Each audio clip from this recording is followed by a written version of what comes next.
Hello, it's me, Recky, and welcome back to another Mr. Ballen reaction. We did one so far with the nasty crocodile, which turned out to be a movie I saw. Fantastic storytelling. I'm looking forward for the next one, which is now.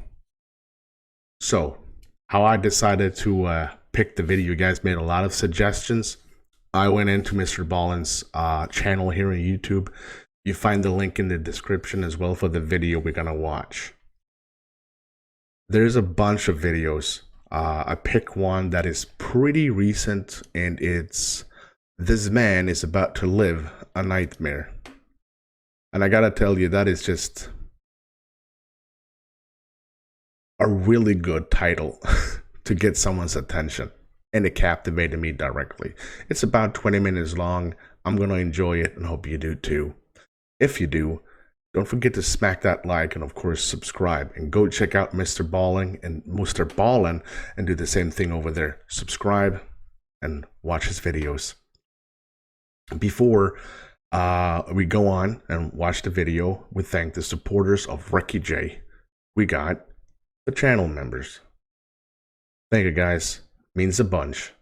And of course we have the Patreons. Thank you guys. Thank you. And of course, we have the Supreme Tier Donators. They get one of this, a postcard from Recky. Look at that. Just look at that. And they get a written message behind. And they get a shout out. Sean Pearson, Buddha Squirrel, and David Bankson. Let's do this. In 2000, a handwritten note was discovered at the bottom of the ocean up in the Arctic Circle, and it revealed this absolutely horrifying true story. But before we get into that story, if you're a fan of the strange, dark, and mysterious delivered in story format, then you come to the right place, because that's all we do, and we upload once or twice every week. So if that's of interest to you, please invite the like button to go on a long bike ride with you, but make sure before you step off, you replace the water in their water bottles with hot dog water. Also, please subscribe to our channel and turn on all notifications so you don't miss any of our weekly uploads. All right? Hot dog water sounds nasty. I like the smell of hot dog water, but I'm pretty sure it's the taste is kind of nasty. I think so. Let's get into today's story. Superb intro. Ricky's jealous.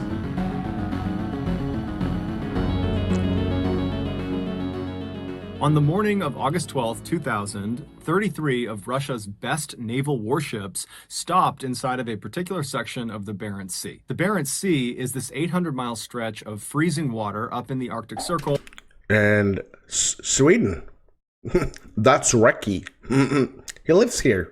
Just northwest of Russia, and these 33 ships were in this stretch of water for this huge military training exercise. Basically, they were going to run through some war game scenarios where, for example, one ship would pretend to be an enemy combatant, and the other ships would work on locking onto that ship and firing at them. Yep. But of course, they wouldn't use real missiles or torpedoes. They would use duds that didn't actually explode. Makes So sense. around 9 a.m., the man who was in charge of this entire operation, his name was Admiral Popov, and he was actually on board one of these 33 ships. He authorized one of the submarines that was out there to shoot 2 of their dummy torpedoes at a target, an enemy combatant, which was actually just one of the other ships. Okay. And so as soon as he did this, he was authorizing the start of this multi-day long exercise. And so all day and all night, they're doing these war game scenarios. And by the following morning, so 24 hours into this exercise, Admiral Popov stepped away from the action to speak with Russian reporters on the phone. And during this interview, he tells them that so far, the training exercise is going exactly to plan, and that it looks like it will ultimately be a huge success. However, there was a problem. At the same time, Admiral Popov is giving his remarks to the reporters about how well this exercise is going, the family members of some of the crews that were out there as part of this exercise, they heard a rumor that the exercise was not going to plan, that in fact, something bad had happened to one of the ships. But none of the family members What do they mean with something bad? Like someone replaced the duds with real life torpedoes? Is that a thing? Members had any more information beyond that. Even though this rumor was just that, a rumor, the family members of these crews that are participating in this exercise, they naturally became very worried. And so they all that morning began calling the naval base where the 33 ships had originated, asking for more information. And the phone operator on the base that was receiving all of these calls that morning at first was telling these family members that no, nothing's going on. I haven't heard anything. There's no issues. But eventually, this phone operator let slip that, in fact, they too had heard the rumor that something bad had happened, and they think it actually might be true. But when this family member who heard this pressured the phone operator for more information, the operator clammed up and said, I can't give you anything else. And so at that point, the family member hung up the phone and called the media and told them what was going on. And the media, as soon as they had the story, they went right to Admiral Popov and they said, hey, can you address this rumor? And he didn't. He did not respond to any of the media's inquiries. And in a weird way, that was kind of reassuring to the family members of these crews because they're thinking, if Admiral Popov is just kind of ignoring this rumor and he's staying out there, out on the Barents Sea, still conducting this exercise, then certainly nothing bad could have happened, right? And so for the rest of that day, Sunday, the family members of these crews and the media just kind of did nothing because there wasn't anything else to do besides wait to see if there was any new news coming out of this exercise. And the following day, on Monday the 14th, so 48 hours after the start of this training exercise, there would be news. Russian officials would go on TV and they would address the rumor by saying, well, yeah, it is true. Something did happen out during this exercise. The Kursk, which was the name of one of the submarines, that was one of the 33 ships that was part of this exercise, they experienced some minor technical difficulties that forced them to ground their vessel at the bottom of the Barents Sea. But don't worry, this is... Hey, this is one of those stories. It wasn't close to the coast of Sweden, but it was fairly close to Scandinavia, and I think I remember this one. They all died, didn't they? Normal, we're in touch with them through the radio, everybody is fine. We are pumping air and power into their submarine, and before long, we will have them back on the surface. There's nothing to worry about. Now, naturally, the family members of the Kursk crew specifically, they panicked when they heard this, because even though the government is acting totally confident that everything is fine, they did not feel confident that everything was fine. Their family members are trapped on the bottom of the ocean. Something was really wrong. At the same time, they remembered the Kursk, the actual submarine, was a very special and very safe submarine. The Kursk was quite literally Russia's best ship. They had spared no expense on it. It was a bit rusty, though. Extremely expensive. And it was massive. It was bigger than 2 football fields put together. And it was constructed out of this very specialized... Did he say 2 foot... in length? Right? It had to be in length. And does he mean like this? It had to mean like this. Like 2 football. Highly reinforced steel that allowed it to take a direct hit from a torpedo and just keep on going, no problem. It was also outfitted on the inside with all the latest and greatest technology. And so if you were going to be stuck at the bottom of the ocean inside of a submarine, you would want to be stuck inside of the Kursk. And so the families took solace in that. But over the next couple of days, despite the government reassuring everybody in the news that everything was fine, it's totally minor, we're going to have the Kursk up in no time, despite all that, the Kursk still had not been raised to the surface.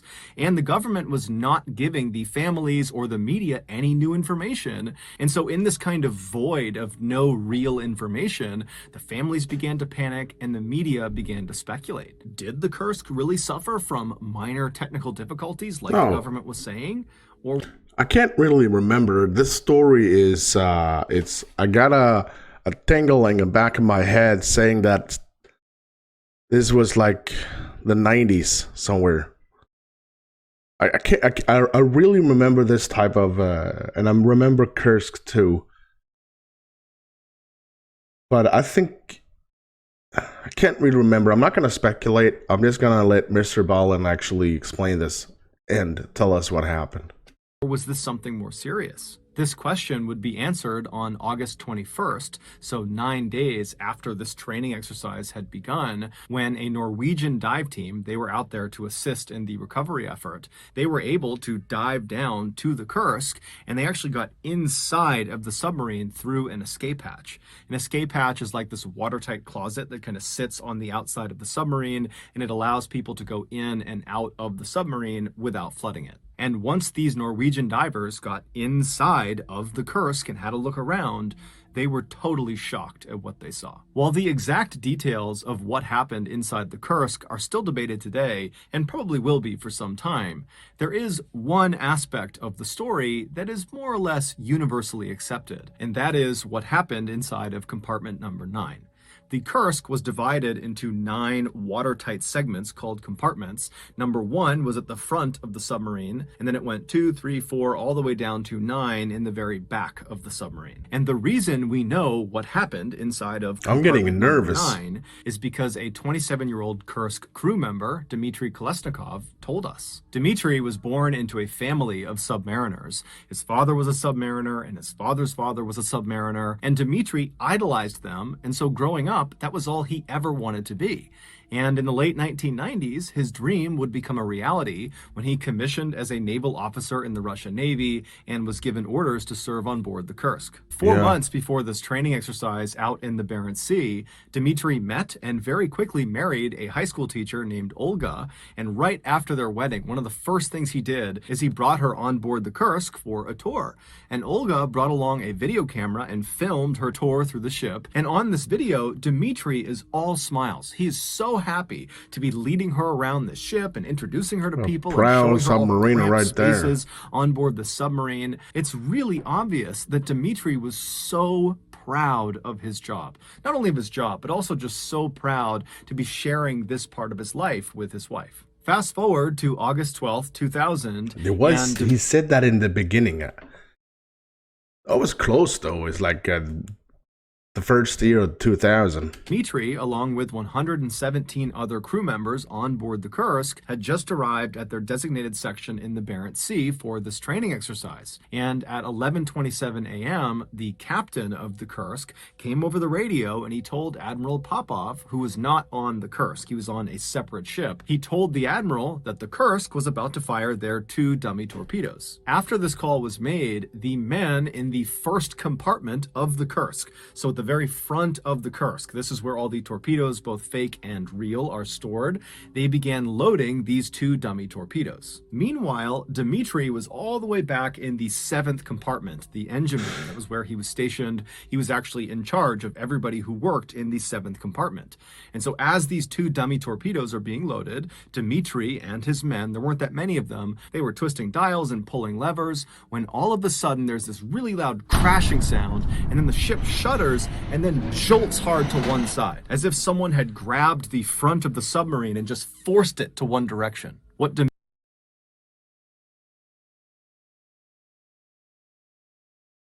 Oh, that was nasty.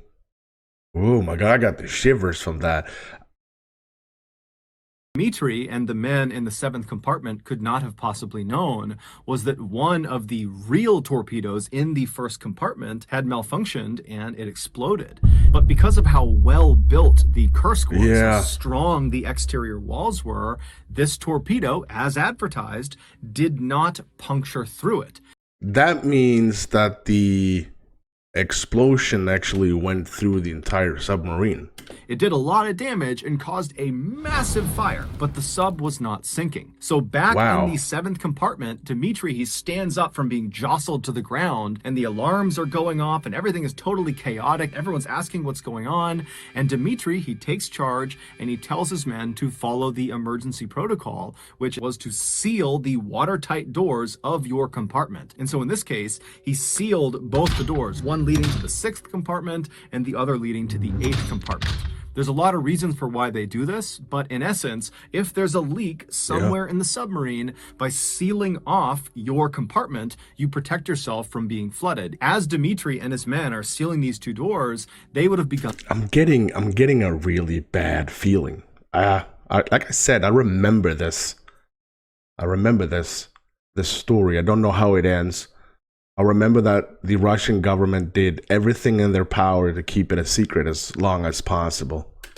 To see and smell smoke as it came in through the ventilation ducts because there was now this uncontrolled fire raging at the front of the submarine. They also would have felt the submarine suddenly pitch upward at a very steep angle as the captain of the Kursk desperately tried to surface. But before they could reach the surface, that uncontained fire reached the other live torpedoes and it set off this almost instantaneous chain reaction of explosions. This second Holy, that basically mean, just gonna turn it down a bit. I got a bit of a shudder in my ear. That basically mean if they had like 4 or 5 real ones, maybe even more, how the hell can the Kursk survive that one? I'm guessing 1, but multiple explosions. Collective blast killed virtually everyone in the front half of the submarine. Either the blast itself blew them apart, or once this hole in the front of the submarine, because the second blast did puncture the walls, once that hole was created, all this Arctic water began flooding into the submarine. So if you didn't get killed by the blast, you very quickly drowned. The only people who survived the first and second explosions were anyone in the 6th compartment going backwards. So 6, 7, 8, and 9. And so Dmitri and the other men in the 7th compartment, they would have been definitely badly shaken up from that second explosion. That completely rocked the submarine and sent them tumbling all over the place. But they would have been very alive and very aware of the terrible situation they were in. And so I would imagine that Dmitri and the others tried to... Man, he is captivating, Mr. Ballen, telling the story. He's in the story, and he grabs me by my head and just pulls me in the story. Such a fantastic storyteller. Mr. Ballen, you are fantastic. To grab onto any of the piping or anything they could as the submarine, because the control tower has been destroyed, just angled straight down and began careening downward. At 11:32 a.m., just 4 minutes after that initial explosion, the Kursk slammed nose first into the ocean floor 350 feet below the surface, and then the back half of the Kursk came down to rest. We don't know exactly what happened on board the Kursk for those first 2 hours after they hit the ocean floor. What we do know is they had power, so there was light inside of the submarine. Also, the air purifiers were still working, so despite the chemicals and smoke that was in the air, it was relatively easy to breathe. During those first 2 hours, we also know that at some point, Dmitri and the other men in his compartment must have heard banging coming from the 6th compartment, because remember, they had sealed off the doors both to the 8th and the 6th compartment. And so Dmitri decided to break emergency protocol. Oh, wow. And he opened the door to the 6th compartment to allow any of the survivors that were banging on the door to come into their compartment. And when Dmitri and his men opened that door and looked into the 6th compartment, they would have seen that it was rapidly flooding, and most likely anybody forward of that compartment, so 5, 4, 3, 2, 1, they were already dead. By 1:30 p.m., Dmitri and his men in the 7th compartment and the other survivors from the 6th compartment, they were forced to retreat from... So who banged? The 7th over to the 8th compartment, and then finally into the 9th compartment because of flooding. Even though they had sealed off their watertight doors, the walls were no longer watertight because this huge explosion had sent shrapnel flying down the body of the submarine, puncturing holes in all of the walls. And so it didn't matter if you shut your watertight door. Eventually, as one compartment would fill up, it would begin leaking through all the cracks in the walls. And so Dmitri and all of the people he was with, they would have been very aware of that. And so by the time they got all the way back to the 9th compartment, the very back compartment, there was nowhere else to go. The water was going to eventually reach them, and they were doomed unless they got rescued or if they left out of the escape hatch. Despite how... But they can't, because it was, I don't know, feet. I think it was like 300 feet. I'm not sure. But it's 100 meters, 106 meters. You're doomed. You can't swim. Can you swim 100 meters? Maybe you can swim, but it's freezing cold. You can't swim 100 meters, Recky. What the hell are you thinking? 100 meters is nothing. Well, I couldn't do it because I used to smoke, so I can probably be underwater for 5 seconds before I freaking die. And that's why Recky is not a submariner. How absolutely terrifying this situation must have been, Dmitri remained calm. In fact, he was so calm that he pulled out a piece of paper as he's sitting in this cramped ninth compartment with these 22 other men, and he writes the date and time in the corner, and then he begins to kind of describe what had happened. He talks about there being an explosion, and he thought he and these 22 men were the only survivors, and he says they're now trapped in the ninth compartment, and they have to wait for rescue. He also talks about how they had considered going out the escape hatch, but apparently it hadn't worked. After Dmitri wrote this very neat, very legible, very organized note, he folded it up and put it in his pocket, and then for the next hour and a half, he sat inside of the ninth compartment with the 22 others, and the power went out, which thrust them into absolute pitch darkness. I mean, completely black inside of there. And the temperatures, because the power was out, suddenly began to plummet. And then the worst part was the water began seeping through the walls. And so Dmitri and the panic you have to have inside a submarine 100 meters on the seabed, no power, no heat, Arctic water, you can't get out. The other men, they would have known that it's just a matter of time before this room fills completely with water, and there is nowhere to go. And so with the water rising all around them, Dmitri pulls that paper back out of his pocket, and he adds to the note.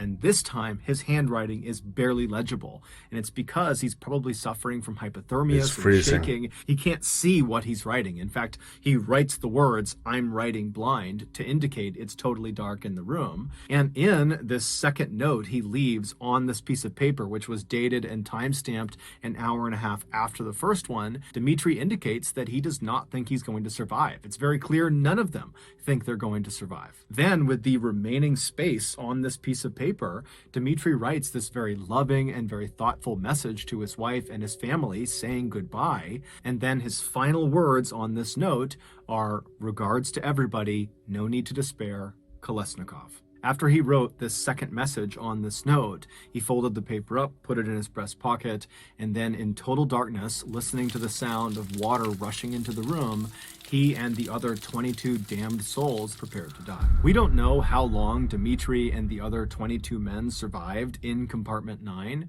but experts say the entire Kursk submarine was completely flooded 8 hours after the initial explosion. One of the most heartbreaking aspects of this case is that Dmitri and these 22 other men could have potentially been saved if the Russian response was a little bit more urgent and coordinated.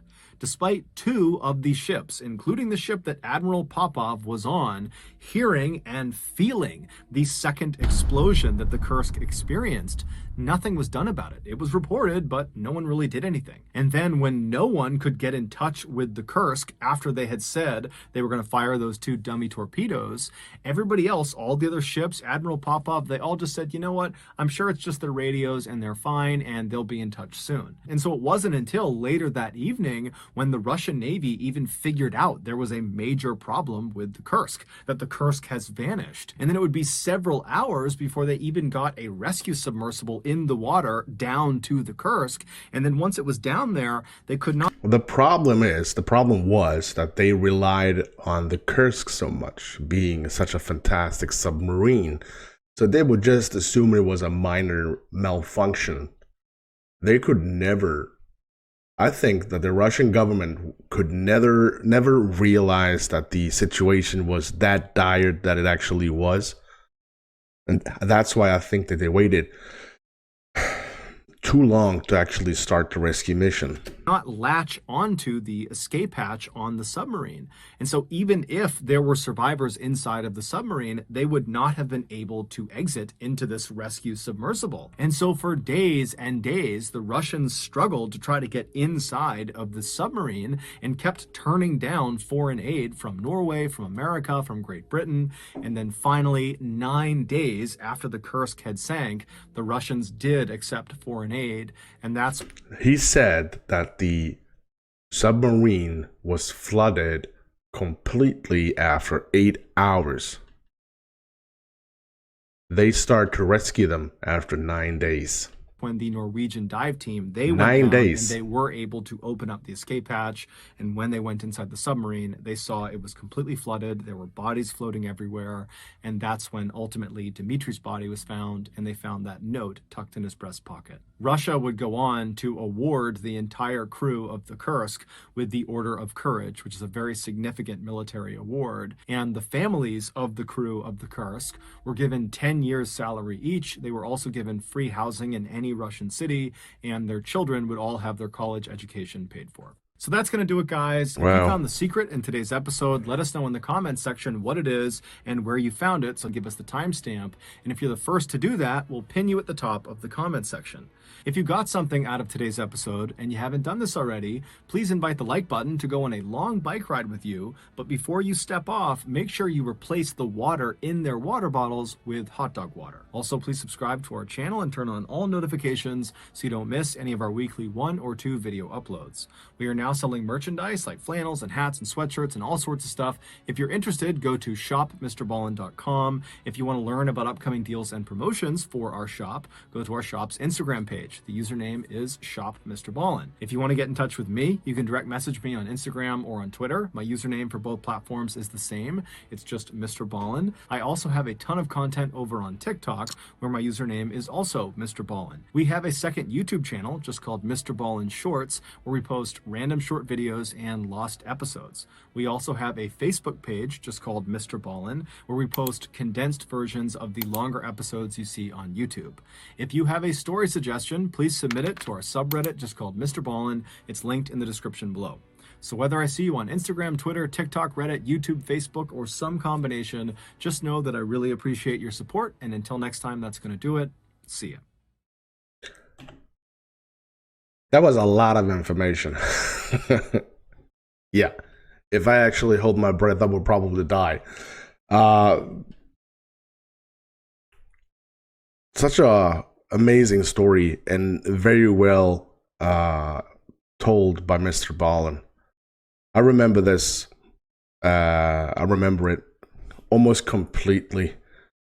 The Russians, like I said, I think the main reason was because the Russian government relied so much on the Kursk, so they never even imagined that there was any dire or any kind of accident like this. So they just assumed that there was nothing. They had just had problems with the radio.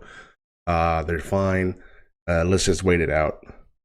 8 hours after the accident, everyone was dead, and the Norwegians helped the Russians diving down after 9 days, and everyone was dead.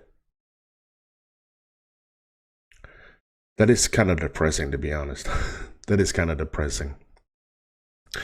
Like I said, go check out Mr. Ballen. You find the link for his channel in the description, as well as the link for this video in the description.